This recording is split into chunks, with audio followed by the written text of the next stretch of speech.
So, do you know what I've been doing now? Not reading the book that I told you to read. No, I'm reading that too. I went to a book launch because we're writers and writers support writers. Who's the author? Brittany Hansen, this is her second book. Ooh, okay, that actually looks enticing. Yeah.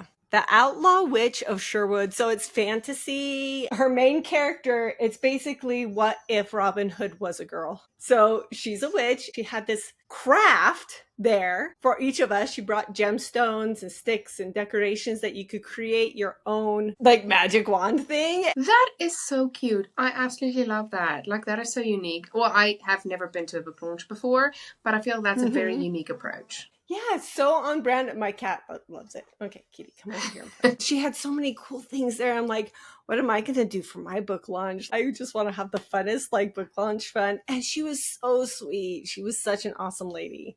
I love that. I really should start going to like book launches. You see, the problem I always have is they have book launches that's at like 7:30 at night, but then it's like in Johannesburg. And I'm like, I'm a woman alone. Oh. Like, I'm not going to drive an hour to Johannesburg to go to a book launch, and then I have to drive like 9 at night, an hour back home. I feel that's not safe. I do get it why they do the book launches in the evenings, because, you know, people work generally till like 5 o'clock. So I do get that, but I'm just like, safety first. Exactly. So today I'm going with apple cider because it just sounded so good on my throat. I picked by what it's going to do for my emotions or my throat. I don't know. I wish.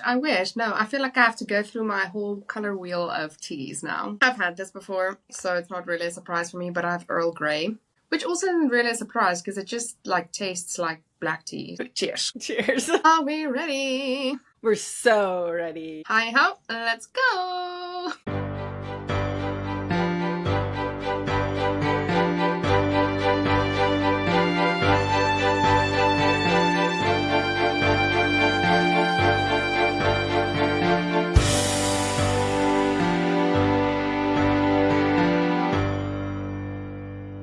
Welcome to Tea and Tales. We are so happy to have you here.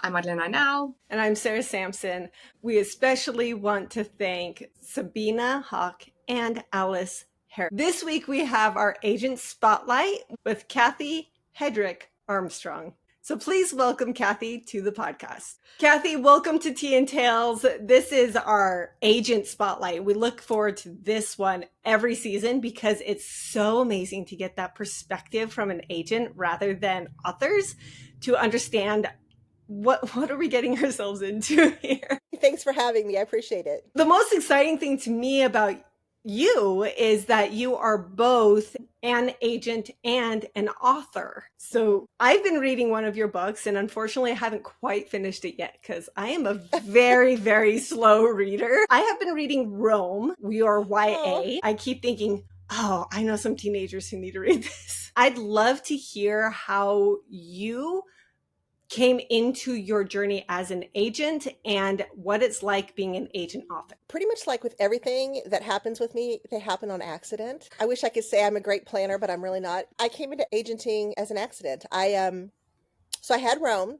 and Rome was on submission with my agent.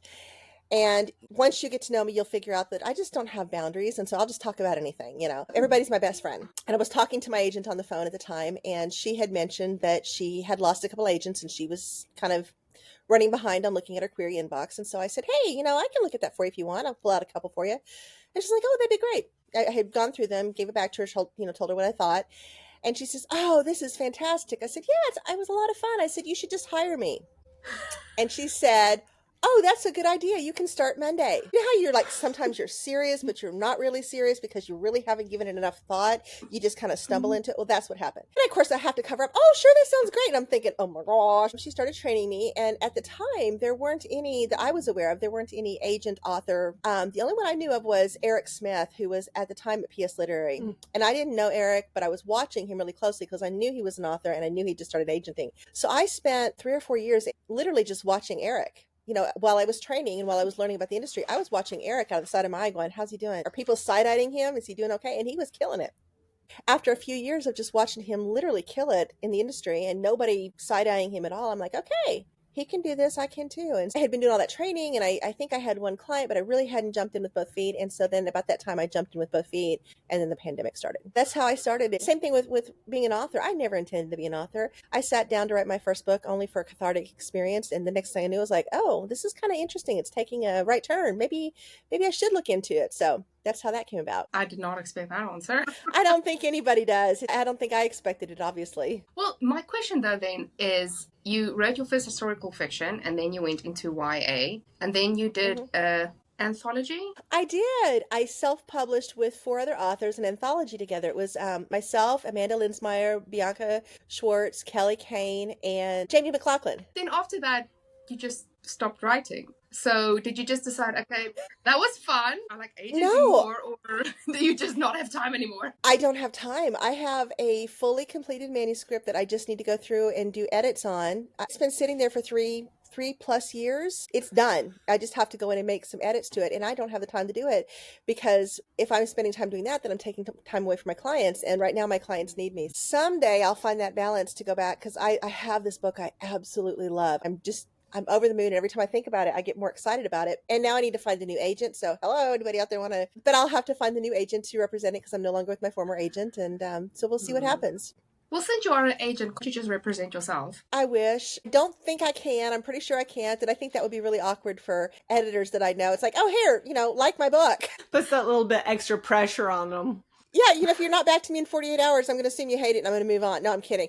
Yeah, it feels like it's so important to have that space between the author and the agent when you're dealing with the publisher, so that you can be that voice for them. How does it work if you're talking to a publisher and you're trying to advocate for your client and they have maybe negative feedback or something? How do you take that feedback back to the author? That's a good question. And I'm really lucky that it's really rare that I get true negative feedback. And so there's a difference between negative feedback, which is really just criticism, and critique, which is something that you can actually do something with.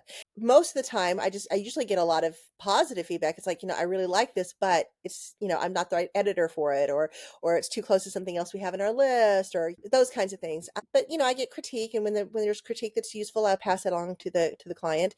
I can only think of maybe once or twice I've ever really gotten really negative feedback that I've just said, no, I'm not telling my client. And the reason I do that, it's not like I'm trying to keep anything from my client, but they don't need that negativity. And really, truly, editors generally don't send it. I really get really good feedback from editors. They're really, truly kind, and they really spend some time thinking about what they want to say. So, but on the rare occasion, I just like, they don't need that. There's no need to get into their head so that they, everybody's got imposter syndrome anyway. Why make it worse?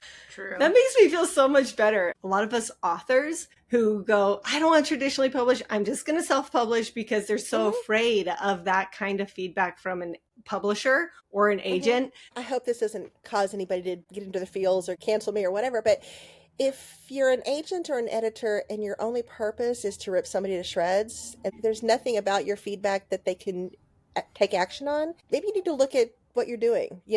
Maybe that's not the job for you. Yes, we have to give hard feedback, and you have to be honest, but when you give that feedback, what is your intent behind that feedback? Is your intent to be helpful and give them actionable, something that they can do, or is your intent to tear them down? But in truth, I don't see that very often. I really don't. I think that for the most part, agents and editors really want to see authors be successful, whether they decide to self-publish. I have several indie authors that I've recently taken on who are making a killing at self-publishing. I have authors who they're happy in the traditional space, and that's where they want to be, and some of them go back and forth between the two. Well, speaking about your clients, I know different agents have different types of relationships. You give such mama bear vibes off, and I'm just like, oh my gosh, I just want you as my agent, because I just feel like if something bad is going to happen, then you're going to be like, here's some tea, here's a chocolate, here's a little blanket, go nap in the corner type of vibes. I think that pretty much describes me. Most of my clients, that's exactly what I'm like with most of my clients. I have a couple clients that are like, I don't need a mom. I don't need to hear from you until you've got something. And that's perfectly fine. That's just where their comfort zone is. And that's how we interact. And I'm okay with that. And then I have the clients that truly are like my kids. I have one, she called the other day, and I answered the phone and I said, what? And she's like, oh, well, that's really nice. And I'm like, no, I just figured you had something for me. What's going on? I guess I'm really territorial over my clients and their projects, and they become very personal to me in much the same way my kids are. I'm as proud of my clients when they achieve anything as I am with my own kids. I really feel like it's the one conversation I have with my clients before I sign them is this relationship has to be very open and honest with communication. You have to be able to tell me what is on your mind, what's bothering you. You cannot be afraid to tell me what's on your mind because I can't fix it if you don't. I will do the same in return. The relationship I have with all of them, regardless of where they sit on the spectrum in terms of how often they want to talk to me, is that it's a very open, honest lines of communication where nothing is off the table. In one of your interviews, you also mentioned that you even have like a spreadsheet where they can go into and they can see like where their submissions are, what publisher you sent their novels to and stuff like that, which I absolutely love. You see, I'm not a great team player, so because I'm like, I want to know everything. I see our relationship as being very collaborative. Every agent handles things differently and every client has different needs, but I really see it as being very collaborative and very, very much an equal relationship. Whereas you shouldn't be afraid to reach out to me, and I'm not going to be afraid to reach out to you. If you have editors that you would like to see your manuscript go to, let me know. We'll see what we can do. Maybe it's not the best fit, and if it's not, I'll let you know. But if there's no reason not to send it to that editor, I'm happy to do it. So, but yes, I do. It's called Airtable, and it's just a database. I like to describe it as like an Excel spreadsheet on steroids.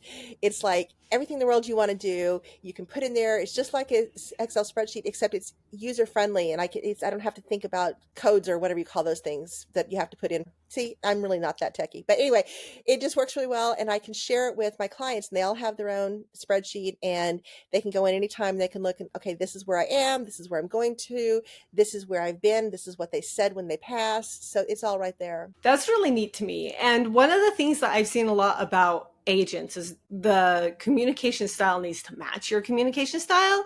The other big thing that I kind of always want to know about an agent is how editorial they are, especially as an unpublished author. I feel so weak in that area. When you get the books, how involved are you in getting them ready for submission? And once they are in the editor's hand, how involved are you? When I first started, I was very, very hands-on editorial in terms of I would go through every manuscript and I would make line notes and things like this, and this just needs to work like this. And I found over time, a couple things happened. Number one, I just ran out of time. I had 2 more clients than I could handle to do that. But also I had some clients that they weren't interested in the editing process. They just wanted somebody else to do it for them. And that's fine. That's, everybody's their own thing, but it didn't work for me. So now I have an editing document that has pretty much everything under the sun that you could possibly, on a line level, point out to your client that say, this needs to be fixed. And so I will go through every single manuscript. I'll do a line editing thing quickly, but if there's major issues that continue on, I will say, okay, you need to go take a look at dialogue and filtering and this, go over to the document and take a look at it and send it back to me. So I tell them what needs to be fixed, where it needs to be fixed, or how it needs to be fixed, and then tell them where to go find the information and then send it back to me. So when they send it back to me, I want it as ready as they can make it from their end for submission. That doesn't mean we're not going to make more changes. It doesn't mean I might not have developmental suggestions, but from a line level, I want it to be as clean as it can possibly be. I only get one chance to read a book organically like a reader does, and that one chance to have all the feels that the reader has the first time. And if I have to read it 14 times, then I lose that and I don't know what's working and what's not working. Before that, I'm always good for if authors want to brainstorm or they want to pass some thoughts off to me, I'm always open for that. But when I actually get the manuscript in my hand, I want it to be as close as they can possibly make it to ready. And then we'll work on it together from there. Well, can I just say, I think that is one of the reasons that, sounds weird, but I fell in love with you. I queried you, and what I have found from watching you interact with other people and talking about your craft and your agenting is that you love helping authors. And I do. When I queried you and you gave me a very gentle rejection, you actually took the time to send me the resources that you are talking about to help me strengthen my writing and my novel. And I kid you not, I literally took the PDF forms and the everything that you sent. Oh my goodness and I printed gracious. it out. And I have it in this flip file with me everywhere I go. So it is in my laptop bag. And all these lovely advice and notes and editorial feedback is here with me. I'm stunned. I really am. And that's because that's a lot. Isn't that like 70 something pages? That's a lot. It's very long. When I started as an author, and I have to go back to when I started, especially with Rome, but also with The Edge of Nowhere, I have a degree in journalism, and I've always been really good at writing and editing and that kind of thing, but there was still so much I didn't know. And it's just by the true grace of a couple of agents and editors. I had one editor, I wish I could remember where she is. I had one editor send me back 50 pages of line edits on Rome. And if I had had those tools ahead of time, I would have not made so many missteps. I feel like I would have done a lot better earlier. So when I sat down to do this document, I started it for my clients and then I opened it up to across the board because these were things that I didn't know. I felt like I should have known, and these would have helped other people. So yeah, that's where it all originated from. I love that, because what you just said is the whole reason we started Tea and Tales is Okay. what did I wish I knew 10 years ago Mhm. when I decided to start writing a novel for the first time. I have to just say, just a shout out to my clients. I have the best clients, and I will throw down on this. I have the best clients in the entire industry. There is not a one of them that is not top notch. They're all fabulous. Well, I mean, you are fabulous. And I think you Aw. represent Kelly Big, correct? Yes, I do. I follow her on TikTok. And I enjoy all the lovely conversations that she shares that she's had with you. She's actually the client. When I said that I answered the phone, I said, what? It was her. They really enjoy her. We have a very unique backstory. As an agent, I was throwing red flags because our partnership was an unusual process. Kind of a rule of thumb for fiction writing is that agents should always read your manuscript before offering representation. She comes from a journalism background, and if you know anything about a journalism background and moving to fiction, it's a huge, huge, huge leap. You have to literally flip your brain over from one side to the other. You know, you're told to tell in journalism, and in fiction you're writing, you're told to show. And so she had this incredible project that I was really excited about it. I could see that she had a great plan. She knew where it was going, all of this, but it was straight telling. I just mentioned, I didn't want to read the whole thing from beginning to end because I knew it would ruin it for me. And so I'd asked for the synopsis and she sent me that. And then I asked her to do a couple revisions and she sent me that. When I did finally offer representation, I had not read the whole thing. And she says, well, I don't know. I mean, it's out with a half a dozen different agents, so I'll have to let them have an opportunity to weigh in. Which is why I don't do R&Rs. I just knew she was going to go somewhere else. And then she comes back and she says, okay, I'm going to sign with you. And I wasn't going to ask questions at that point. Why are you signing with me? But I waited a little while. And then I finally asked her and I said, well, you know, you had this other offer or these two other offers or whatever it was.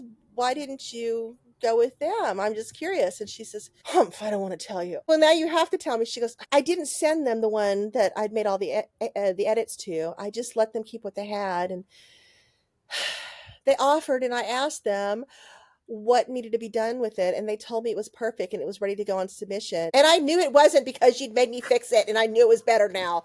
And I was like, I'm sorry, Kel, what did you say? Did you tell me that it was better? That kind of encompasses our relationship. I refer to her as one of my kids because we have that kind of relationship, and she's fabulous, and any editor would be truly lucky to have her because she is one of the hardest workers I've ever known. I have a similar relationship with most of my clients, but that one is especially unique just because we were destined to really like each other or just really not get along, really hate each other because our personalities are very, very similar. I just kept thinking, you know, I have heard from so many different agents who say, I don't need to see that your whole manuscript is perfect. I need to see that you have the skill to make it good. Yes. Is that kind of your feeling? Like, I know if I show you, you'll do it? That was what I was looking for from Kel, is I thought she could do it based upon what I was seeing in her writing. The writing was good. There was nothing wrong with the writing, but it was coming from a different angle. It had this, I needed to know if she could flip her head over to the other side, flip her brain over, and could she learn how to write fiction in that descriptive way. So I knew she had the skills overall. I just needed to know what was she going to be like with editing. I didn't want to handhold. I didn't have the time to handhold. I needed to know that I could give her, this is what you got to do, now do something with it. I needed to know that she could do that. And she did. And she came through with flying colors, and she's written 2 other manuscripts since then. She's got one right now called Steal It with a Kiss. Oh, this is the book I have always wanted. I mean, it's just, this is everything. If I don't sell it, I'm going to give it back to her, and I'm going to tell her to self-publish it because it's that good. It is so nice when you're actually excited about your client's work. You know, the funny thing is I'm like that about every one of my clients' books. I mean, there's one I took on a while back. It's called What's Mine by Hannah Hartley. And I love this. I love this. It's just dark and it's romance. She's getting her revenge kind of thing. And I love that one, and I'm still having a hard time placing that one. I have so many really great ones. I don't have any bad manuscripts. They're just all, in my opinion, they're all fabulous. Well, I think also you do push them to be their best. Mm-hmm. And I think that is also important when you do look at your agent-author relationship, to know what kind of person you are as an author, to be able to know what type of agent you do need to be able to push you to that goal and milestone that you want. Exactly. And I'm not everybody's cup of tea.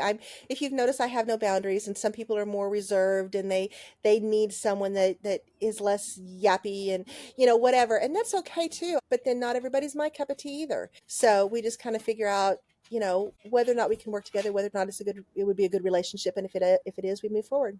That's why we keep looking, and you vet them and you listen to things that they say, and you talk about query letters, and you have like your query letter blurb advice and the 5 questions that you ask. I'd love to hear more about that. First of all, query letters, from an author's perspective, they're horrible. I mean, I get it. And the only thing worse than a query letter is writing a synopsis. Okay, so let's just put that out there.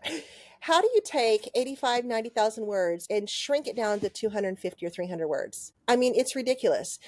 So I always like to tell authors to start with 5 questions. Write your 5 questions down and answer those questions first, and then that will block out all the white noise behind you. And those questions are, who is the main character? What does the main character want? What is standing in the way of that character getting what they want? How do they get around that thing?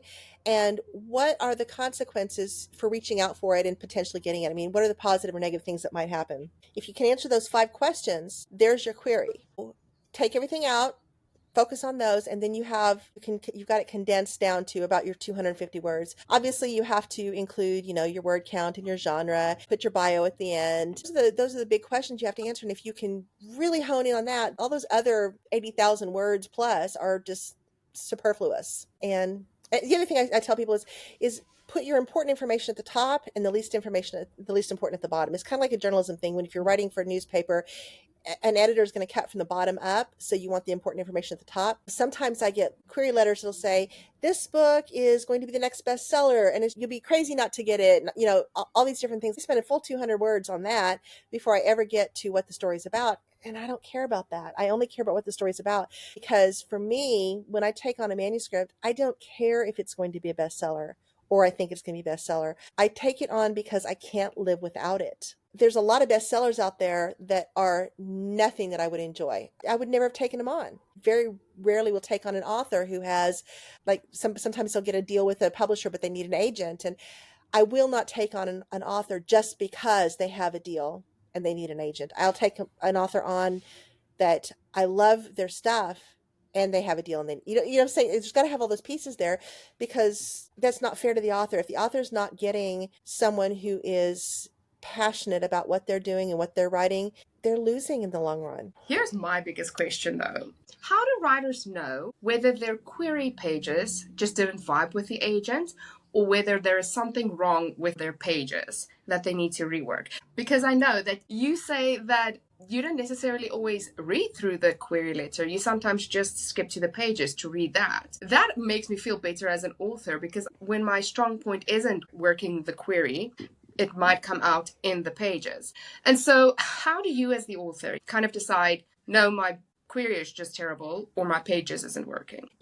I've gotten to where I do read a little more of the queries than I used to. Unless it's something that I just know is not going to be my cup of tea, then I don't usually let the query letter lead whether or not I read the pages. I really don't have a good answer for that, because every agent handles things differently. And some agents will just read the query, and if the query doesn't do something to grab them, then they'll pass and they won't even read the pages. I usually try to read some of the query.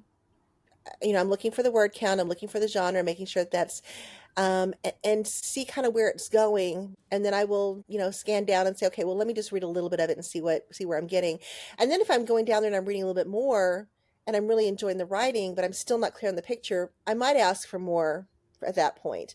But if the query is not working and the writing's not working, is usually when that's for sure a pass. I think that probably happens more often than not. So if you're querying and you're not getting any requests, I would go back and I would take a look at your query first, make sure all of the elements of your query are there. Think of your query letter as the first thing that an agent sees, and that sets the tone for what the rest of it is. So if you can't pull me in with something on your query, then I'm going to be less interested in the pages. But you want to get me really excited with the query. You want something in that query to make you go, ooh, this is something I want to read, and then get into the pages. I feel like those two elements are so important together. Hopefully you can show some of the stakes or something in the first 5 pages. You can't really show the agent where the story's going, but you can in the query be like, here's where it's going up to this first hook point or this inciting incident and why you want to love my character. Right, exactly. And I think that's why honing in on those 5 points is so important, because as an agent looking at this project, I want to know who the character is. I need to know what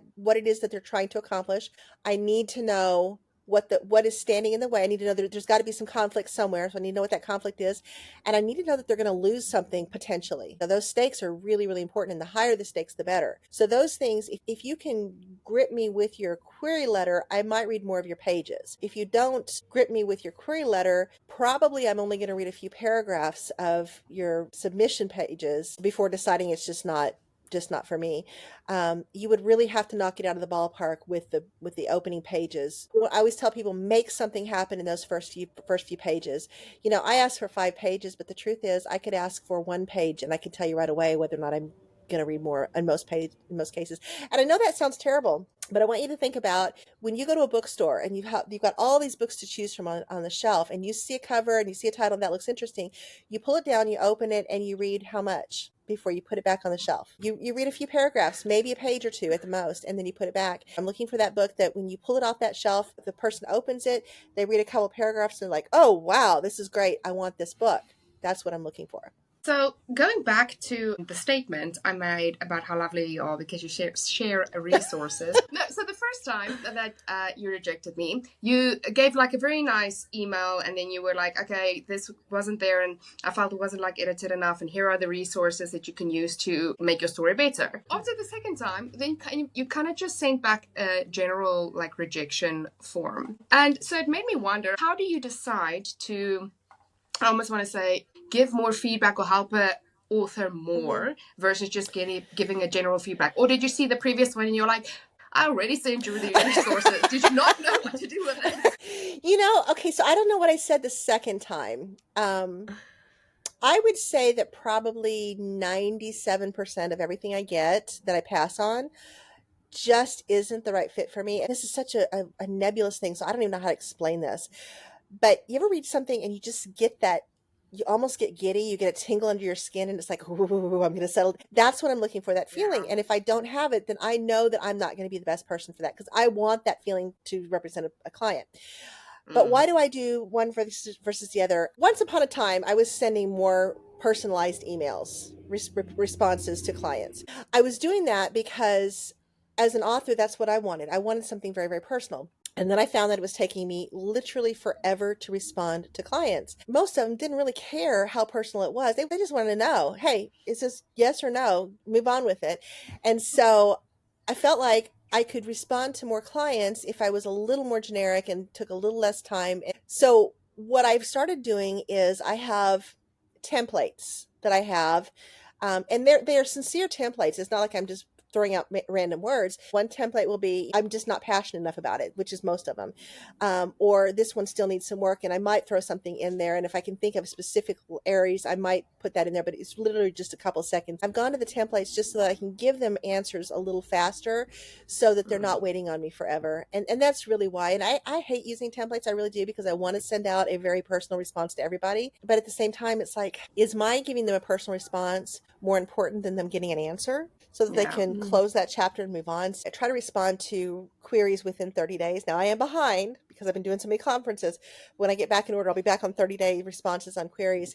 But before that, I mean, it was like 6 months or longer. And that's not fair. Move on. And, they're sitting there, they're refreshing their emails over and over again, hoping to hear from that agent that says yes. And a no is really disappointing anyway. So in the big picture, do they really care that I sent it very personally? The only reason I asked that was because I did get 2 but it was different ones.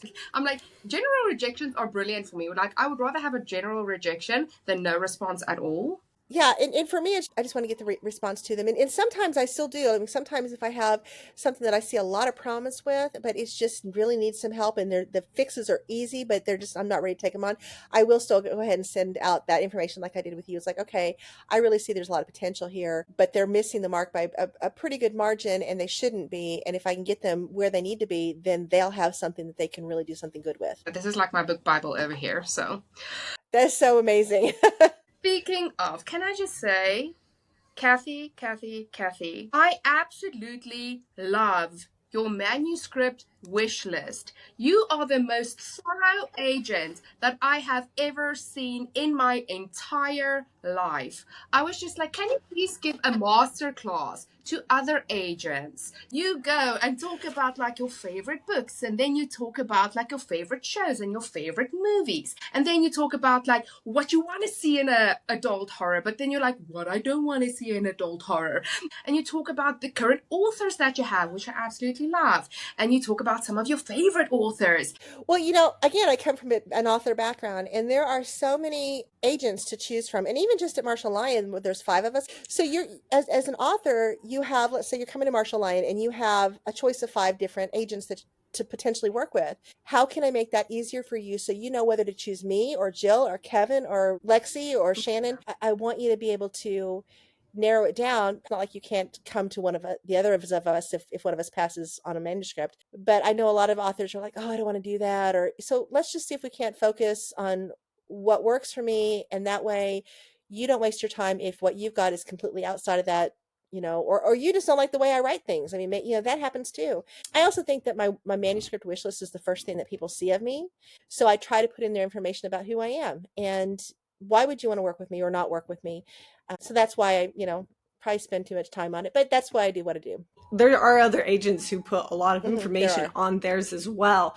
And what I love about that, as opposed to the bare minimum, is that I want in my query letter to be able to show you in one sentence why I feel like you're an agent for me, not just my book is for you. I do also see the opposite side, where there's agents who don't want to put a lot up because they're like, well, my tastes change and I don't want you to not query me just in case it is the one that I'm going to like with this. How do you feel about when you put like, I don't want to see this? Are they things as like, I'm not really feeling like that? Or are they things like, I never have and never will like this? So I update my wish list pretty frequently. There are a couple of things that I don't ever want to see, and unfortunately I still get them. One thing I never want to see, ever, don't send it to me. I do not want sexual assault strictly for the purpose of shock value.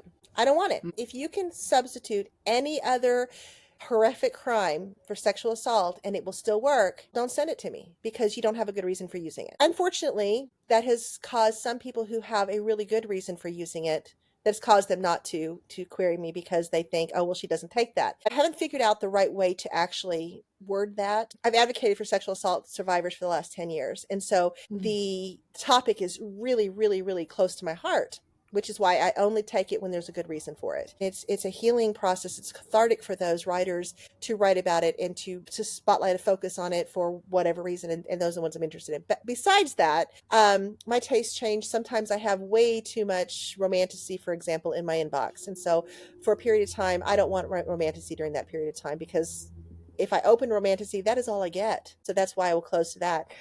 Right now, gosh, I really, really want some domestic suspense or something along those lines, or non-splatter horror, or like a horror romance would be amazing. Those are the kinds of things I'm really looking for. So I'm going to put that at the top of my list, and the other things might be further down. It changes a lot, but basically, with a couple of exceptions, that's about the only thing that I really don't want across the board forever. And then the rest of the stuff will just change out depending upon what I have on my list. So it's important to come back to recheck and see, is she open to it right now? Yeah. It changes. And that's why at the top of my wish list, I'll always put what date it was updated, because, you might come, today and check it out, but 2 weeks from now, you might come and check it out. And it's like, oh, she's updated it. What's the difference now? So in this moment, as we are sitting here, what is your manuscript wish list at this very moment right now? What I really need, I really want some horror or horror romance.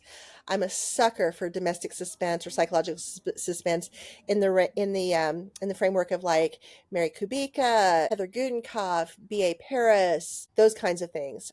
I really shouldn't take any more romance. If I find a romance I love, I will definitely take it. I am looking for dark romance with clear consent, even if it's consensual non-consent, if that makes sense to you. At least clearly implied consent. All of the dark stuff that was taboo even 3 years ago is what I'm looking for right now. Fantastic. The publishing world is listening to their readers. Finally, I mean, I always feel like traditional publishing is about 2 or 3 years behind readers. You guys have been such a pleasure. I've really enjoyed this. I needed this today. I needed a smile and just to laugh. You guys are fun. Thank you so much. And thank you for coming. We love hearing the perspective of agents, but especially somebody so sweet as you. Thank you very much. Thank you for inviting me. Check out some of my clients. They're awesome. And so if you have any of the genres that she's talking about and you would love to query her, absolutely go do that because she's a sweetheart. And we will have links to find Cathie and more of what she's looking for in the show notes. We like to keep it short here on Tea and Tales. Get your fingers back on the keyboard and your pens back on paper. And if you love what we are doing here, you enjoy the topics that we are discussing, and you love the guests we have on because they are fantastic, then go follow us on Instagram, Facebook, and Threads at Tea Tales Podcast, and on Twitter/X and TikTok at Podcast Tea Tales. Then go to that lovely purple icon on your device and go give us 5 stars and tell us who is your favorite agent that you have wanted to query. And then you can help us go up, up, up at some moment. Happy writing! Bye!